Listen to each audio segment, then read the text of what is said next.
Okay, boys, here we go again for another lesson. This one actually is going to be an add-on to something that I was watching earlier, a video from Simon Sinek, who is an amazing author, wrote The Power of Why, among a series of other books. And he recently put out a video, it was a 2-minute video that I'll link in the description down below. So go ahead and check this video out, where he talks about a conversation he had with these Navy SEALs around training, specifically around how they picked who got into development group or SEAL Team 6. And he talked about the realization that they told him how they had this X and Y axis where on one side they had performance and on the other side they had trust. So on the X-axis performance, the Y-axis trust. And they said that it broke down into 4 quadrants. You had the people with high performance and low trust, high performance, high trust, low performance, high trust, and low performance, low trust. And he said that it was obvious that no one wants to work with the people that are low performance, low trust, and everyone wants to work with people that are high performance, high trust. And what the distinction that they said was that performance was performance on the battlefield, and trust was, as we used to say, I'll trust you with my life, but I won't trust you with my money or my wife. That concept of how you performed off the battlefield, right? Because ultimately to get into the SEALs, you're going to be high performance, but not everyone, every SEAL I know, I was going to trust with my money or my wife. And that was their actions off the battlefield. And the interesting distinction that he made was that when it comes to now the quadrants of high performance, low trust, or mid to low performance, high trust, they would select for mid performance or low, even mediocre. Because again, this is tailored to already all high performers, but middle performance, even lower performance, high trust was better than high performance, low trust.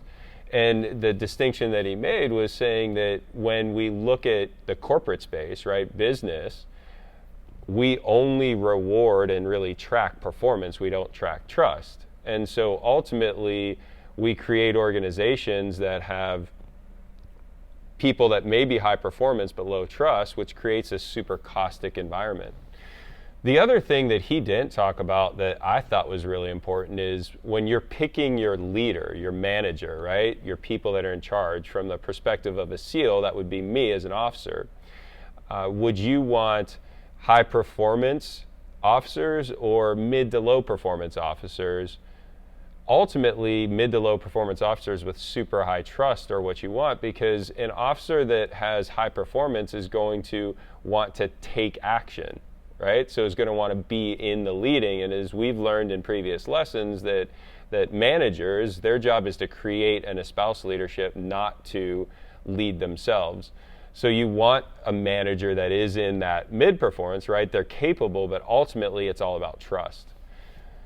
The interesting thing that I wanted to tie together was a conversation that we've been in around teams, and that when it comes to teams, any 2 or more individuals that are coordinating action to create a different or shared future, right? That distinction of teams we've talked about before. We've talked about 2 critical ingredients for the creation of teams. One critical ingredient, the bricks of your indestructible team house, is all going to be about the production of value. So as an individual, if I want to be included onto a high functioning team, I have to be of value. That value has to be deemed worthwhile by the group, has to fill a purpose, which fills the bigger purpose of the team. So that's one side of it. And I think we can equate that to performance, right? You have to be able to perform in order to be included on a team. And ultimately, if you want to increase the performance of your team or the teams that you're on, you have to increase your performance.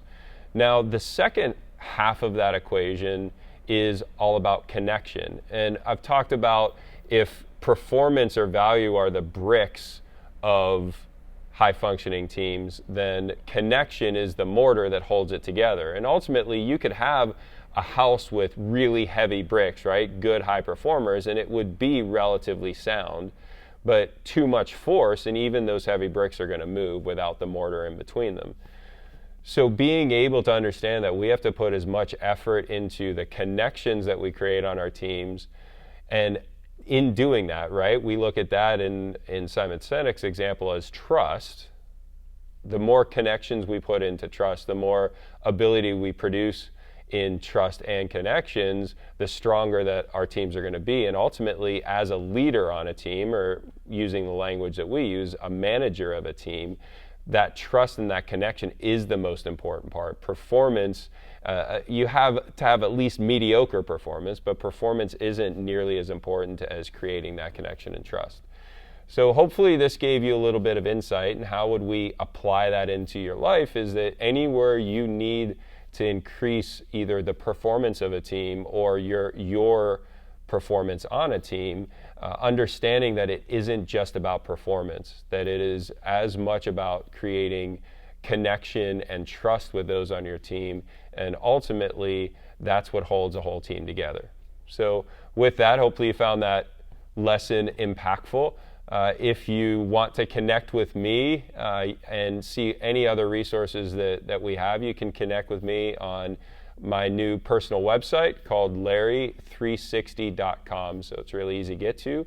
That's Larry360.com. And you can explore and connect with me with any social media things, as well as we have some free offers on there and videos. Once again, if you want to connect with me, it's Larry360.com.